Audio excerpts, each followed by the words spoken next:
সেই কাঙ্ক্ষিত ৩৫ বছর সরকারি চাকুরিজীবীদের বয়স, মানে সরকারি চাকুরিতে প্রবেশের বয়সসীমা অবশেষে সেই ৩৫ বছর করার যে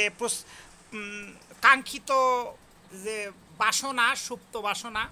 সে বাসনা মন্ত্রিপরিষদ বিভাগের একটা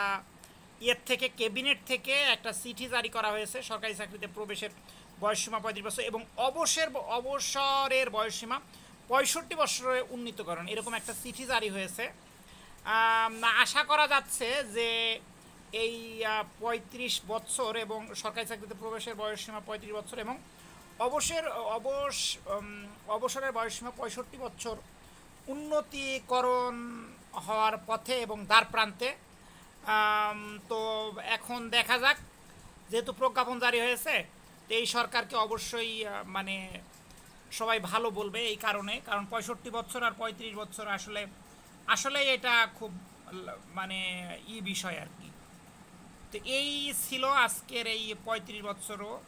৩৫ চাকরিতে প্রবেশের ৩৫ বছর এবং বয়সসীমা ৬৫ বছরের